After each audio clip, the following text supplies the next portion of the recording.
Halo, assalamualaikum. Kembali lagi dengan saya Wijaya. Smartwatch ini dibanderol hanya 101.000 di marketplace online. Tapi apakah dengan harga 101.000 ini smartwatch ini layak untuk dibeli?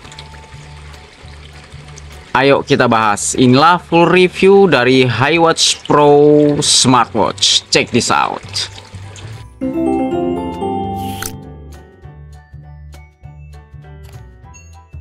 Kalau bicara tentang build quality dan desain ya, smartwatch ini sebenarnya memiliki desain yang mirip dengan Apple Watch, tapi diameternya ini sedikit lebih lebar ya. Kalau si Apple Watch biasanya ada di diameter di 46 mm, kalau ini di 47 mm, sedikit di atas dari si Apple Watch. Tapi nanti kalau ada kesempatan kita coba ya, apakah kalau pakai case-nya milik Apple Watch ini bisa kompatibel untuk si smartwatch ini.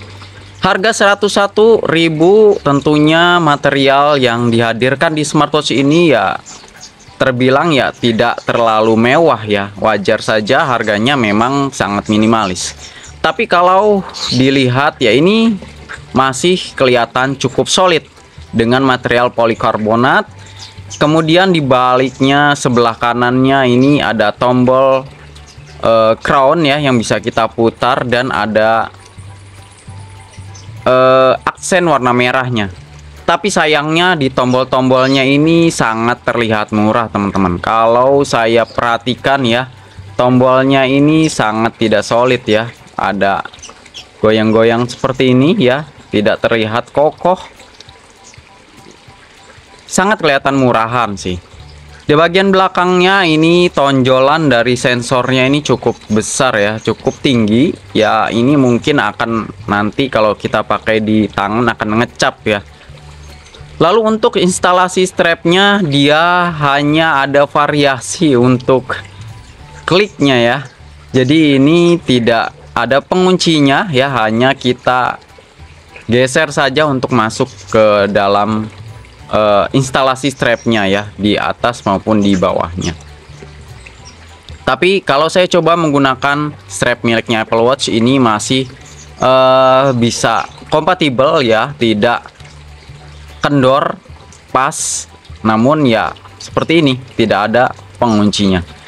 Di bagian belakang ada beberapa fitur yang di highlight ya. Smartwatch X Series 10 46 mm, tapi nyatanya kalau saya ukur di 47 mm.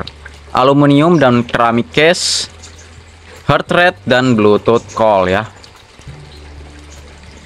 Ini tentunya ada juga lubang mikrofon, dan sebelah kirinya ada lubang loudspeaker. Layarnya menggunakan panel yang masih IPS, tapi ada always on display yang akan mati selama 2-3 detik ya. Untuk watch face default dia menyediakan ada 5. Yang kalau saya bilang ini cukup norak sih. Ya, namun ada satu watch face yang nanti bisa kita ganti-ganti di aplikasinya. Ya, sayangnya hanya satu nih teman-teman. Jadi satu watch face untuk yang akan kita download dari Face Gallery, dan watch face ini juga yang akan terganti kalau kita menggunakan foto dari galeri handphone kita. Jadi ya masih kurang fleksibel sih untuk sebuah smartwatch. Dia belum memiliki sistem auto brightness ya, wajar saja harganya juga hanya 101.000. Inilah visibilitas dari smartwatch ini. Di kecerahan paling rendah ini masih terlihat cukup jelas ya, apalagi kalau kita tingkatkan ke kecerahan yang maksimal ya, ini mungkin akan lebih mantap lagi nih. Seperti ini penampakannya kalau di kecerahan maksimal. Cukup bagus ya kecerahannya untuk smartwatch di harga 101.000 saja. Kita geser dari atas ke bawah, ini masuk ke notifikasi. Dari kiri ke kanan ada berbagai pilihan widget-widget yang cukup kecil ya, small widget. Kalau dari bawah ke atas di sini ada toggle setting yang kalau saya nilai toggle settingnya ini fungsinya kurang efisien ya, tidak berfungsi maksimal untuk kita bisa shortcut menu lebih cepat ya. Kalau dari kanan ke kiri di sini ada widget-widget ya, kartu-kartu seperti biasa yang tidak bisa kita edit manual, dihapus atau ditambahkan. Ini udah defaultnya. Untuk masuk ke menu kita bisa tekan di tengah lalu kita bisa masuk, atau kita tekan tombol crown-nya di sebelah kanan ini. Untuk pilihan dari style UI-nya di sini ada 6. Kita bisa double klik di sini. Seperti ini tampilannya ya. Seperti itu ya. Ada 6 pilihan view UI yang ditawarkan di smartwatch harga 101.000 ini. Untuk aplikasi-aplikasi yang disediakan seperti biasa ya, umum digunakan di smartwatch lainnya ya. Ya, ini ada heart rate ya fiturnya, kemudian ada blood oxygen, ada ECG, ada sport mode, ada notifikasi, remote kamera shutter, yang ternyata ada juga blood pressure, dimana namanya blood pressure ini pastinya adalah gimmick di smartwatch yang seperti ini. Fitur musik player juga ada, kemudian ada juga sleep tracking monitoring, tersedia juga kalkulator mini di sini, dan sudah ada kalender ya. Ya lainnya sih wajar-wajar aja ya. Stopwatch, ada mini games yang gamesnya ini sangat tidak enak untuk dimainkan karena pencetannya ada di bawah sini, jadi sangat tidak menarik ya untuk kita mainkan. Dan di sini belum ada siklus menstruasi untuk wanita, dan juga di sini tidak ada tingkat level stres ya. Jadi ya hanya sebatas ini fitur yang ditawarkan smartwatch murah 101.000 rupiah.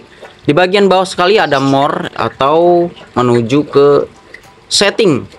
Nah sayangnya menu ke setting ini tidak ada di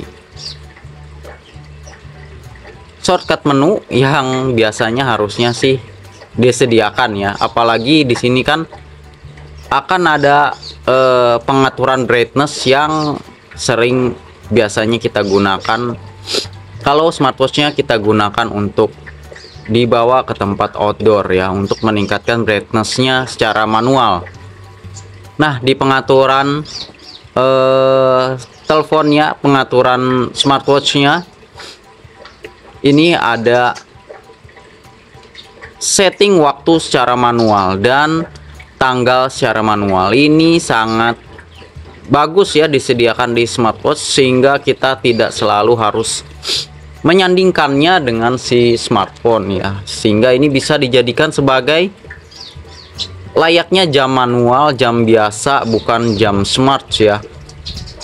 Jadi bagi teman-teman yang ingin hanya menggunakan smartwatch ini sebagai pengingat waktu ya, ini sudah cukup mumpuni ya, karena sudah ada setting waktu secara manual. Di sini ada pengaturan backlight ya.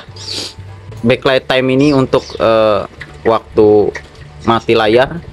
Back to dial ini ada pengaturan sampai 1 jam. Jadi kalau ini kita nyalakan 1 menit, maka dia akan tetap di menu pertama kita terakhir mati ya smartwatchnya. Tapi kalau kita nyalakan forever seperti tadi, maka ketika mati dia akan kembali ke wallpaper dari si jam atau watch face dari si jam. Dia mendukung juga untuk cover screen untuk dimatikan layarnya, tapi sayangnya langsung menyala lagi ya. Kita harus melakukan cover screennya selama 2 atau 3 kali. Untuk fungsional key set ini seharusnya selayaknya digunakan untuk tombol fisik di bagian bawah, tapi sayangnya setelah diatur-atur masih tidak berubah ya. Jadi ini hanya gimmick backlight brightness, ada pengaturan di sini. Screen saver ini always on display yang akan hanya nyala selama 2 detik ya, bukan always on display ya. Bener sih penyebutannya, screen saver. Ya, lainnya tidak ada ya. Ada Siri di sini untuk sebagai seperti Google Assistant, dan bahasanya juga sudah disediakan bahasa Indonesia. Inilah penampakan si smartwatch HiWatch Pro di pergelangan tangan saya, 16 cm, tapi menggunakan strap aftermarket ya, karena strap bawaannya ini sangat norak dan tidak terlihat keren ya, kayak strap yang sangat murahan. Jadi saya menggantinya menggunakan strap miliknya Apple Watch yang model magnetik seperti ini. Untuk fiturnya dia bisa ditutup mati layar, tapi seperti yang saya katakan, dalam 2-3 kali dia akan nyala kembali. Seperti itu. Dan inilah raise to wake-nya. Sebentar. Set. Nah, ini kelemahannya teman-teman. Untuk responsif, untuk raise to wake-nya sangat-sangat kurang ya. Jadi kadang kita tidak berhasil untuk menyalakan layar dengan raise to wake biasa ya. Jadi butuh effort untuk raise to wake, dan responnya sangat lambat ya. Ada jeda sangat lama. Tapi ya cukup, namanya juga 100 ribuan ya. Dia memiliki always on yang bertahan selama 2 detik. Tapi ini kalau saya nilai dibandingkan smartwatch yang pernah saya review seharga 50 ribuan, ini memiliki responsivitas raise to wake yang sangat kurang ya dibandingkan dengan smartwatch di 50 ribuan. Ini seringkali gagal. Faktor yang perlu saya highlight adalah ketika kita setelah melakukan penghitungan, maka kita tidak ada opsi untuk menghapus ya, hanya ada opsi untuk hapus angka seperti ini. Biasanya ada C yang akan memulai kembali penghitungan kita ya, tapi masih lebih bagus daripada punyanya oleh Meta S1 ya. Dia masih tetap bisa akan menghitung dengan kita tekan lagi tambah seperti ini, tidak seperti OLED Meta yang harus kita pencet sama dengan dulu dan kita baru bisa melanjutkan penghitungan. Ya, ini sedikit ya kekurangan fitur dikit ya. Kalau ada tombol C-nya ini akan lebih bagus sih. Lanjut ke menu olahraga. Di sini pilihan menu olahraganya tidak terlalu banyak ya teman-teman. Hanya ada 7 pilihan mode olahraga ya yang tidak bisa kita tambahkan lagi. Di sini yang kita coba akan running ya. Langsung menuju ke menu olahraga, tidak ada penghitungan mundur seperti smartwatch layak kebiasaannya. Dan di sini yang ditampilkan hanya ada waktu olahraga, kemudian heart rate, kalori, kilometer, dan step. Sudah, cuma itu saja, tidak ada heart rate zone dan tidak ada pace tentunya. Kalau kita swipe ke arah dari kanan ke kiri, ada musik player ya untuk kontrol. Kemudian kalau dari kiri ke kanan ini untuk menyelesaikan mode sport, dan di bagian atas ini sudah ada informasi waktu ya, jadi kita tidak kesulitan kalau lagi di menu olahraga ya. Oke, selanjutnya kita coba tes sensorik sederhana ya untuk mengukur apakah ini sensor-sensornya bekerja dengan baik ya. Kita mulai dengan heart rate. Saya menggunakan oximeter di sini untuk mengukur keakuratannya secara sederhana ya. Oke, di sini keluar ya 80 dan dia tidak berjalan secara periodik ya, hanya sekali pengukuran. Di sini tadi oximeter keluar di 80 awal pertama kali, namun ada penurunan ya karena ini berhenti ya, ini terus melaju ya. Jadi setelah itu kita coba SpO2-nya, dot oksigennya 99 di sini ya, sama ya. Jadi ya pengukurannya bisa dibilang ya secara sederhana ya, masih bisa digunakan ya. Tapi kita tidak tahu nanti kalau harus diuji secara lebih lanjut ya, karena ini hanya pengujian sederhana saja. Sayangnya ketahanan baterai dari smartwatch ini sangat kurang ya.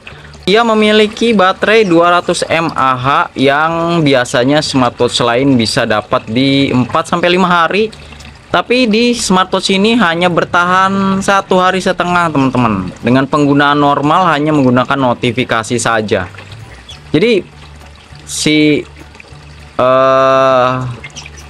sistem dari si smartwatch ini tidak efisien daya baterai ya, sangat disayangkan sekali ya.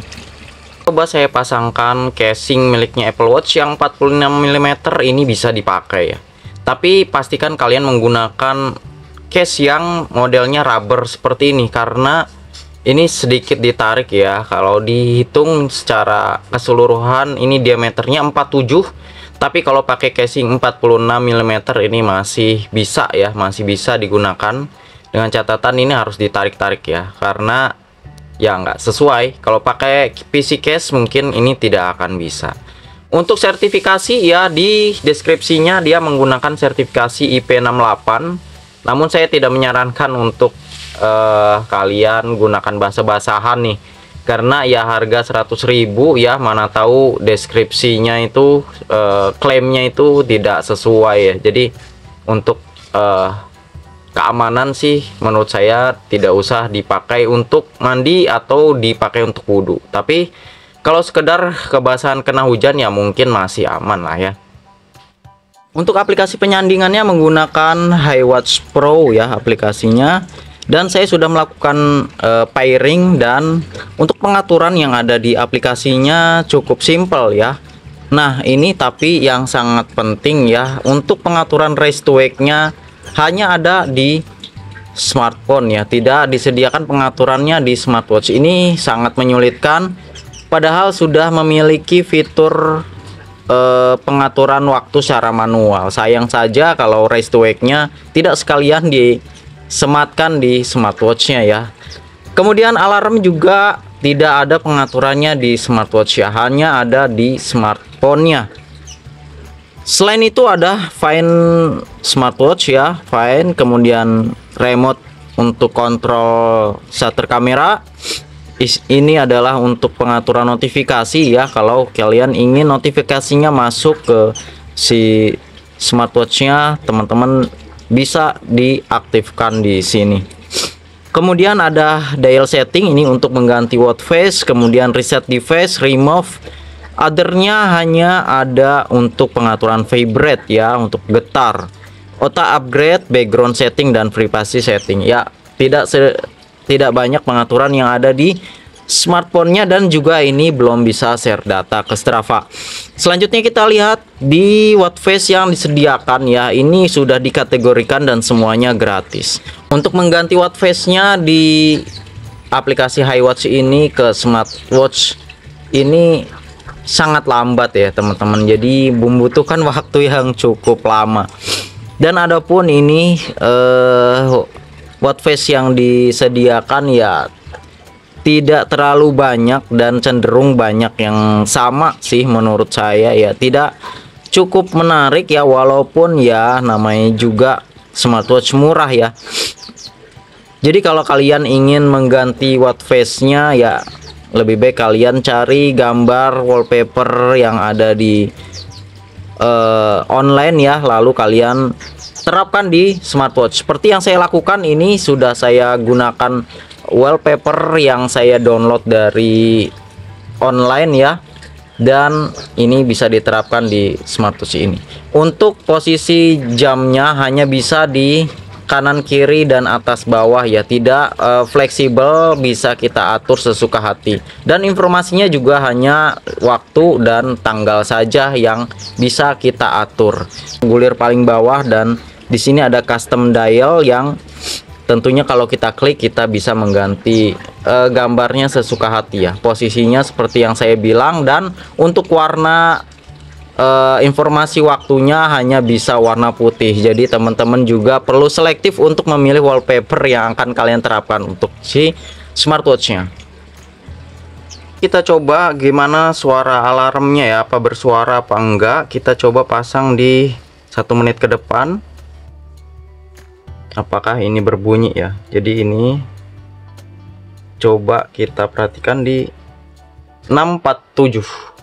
Pengaturan alarmnya hanya ada di smartphone ya, tidak keluar di smartwatch. Nah, seperti ini. Sekali bunyi yang cukup pelan, tidak ada getaran, dan sudah selesai berhenti, tidak bisa diklik untuk nanti dia per periodik akan nyala kembali ya. Jadi cukup simple ya, tidak berguna menurut saya ya. Selanjutnya saya akan mencoba mengirimkan pesan untuk melihat bagaimana tampilan notifikasi di smartwatch ini. Oke, kita tunggu saja notifikasinya. Nah, ada suaranya dan notifikasi yang masuk seperti ini ya. Di sini saya coba memasukkan emoji sebenarnya, tapi tidak terbaca di sini ya. Di sini ada nama si aplikasi penyedianya, kemudian ada nama pengirimnya, dan untuk karakternya hanya bisa sampai di sini ya. Hanya satu layer seperti ini. Dan kalau kita sudah hapus kembali ke menu ya, ke menu dari si watch face-nya, maka kita tidak bisa membaca lagi isi pesannya. Sayang sekali ya.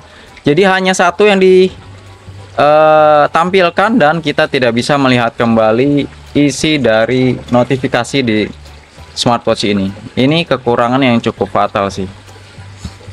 Selanjutnya akan kita tes bagaimana kalau ada WhatsApp call ya, apakah dia bisa mengangkat telepon atau seperti apa penampakannya. Oke, seperti ini ya, hanya berbunyi lalu tidak ada opsi untuk mengangkat telepon WhatsApp dan hanya keterangan incoming voice call. Oke, jadi kesimpulannya si smartwatch harga 101.000 ini tentunya banyak memiliki kekurangan ya, seperti daya tahan baterai yang sangat kurang, kemudian notifikasi yang tidak proper ya, kemudian race to wake-nya yang kadang tidak berhasil dan terlalu lama jedanya. Ini membuat smartwatch ini ya, walaupun harganya 101.000, tapi menurut saya teman-teman perlu tambah dikit lah untuk membeli smartwatch yang lebih proper dari ini. Mungkin demikian full review dari smartwatch HiWatch Pro harga 101.000 yang saya coba beli di marketplace online.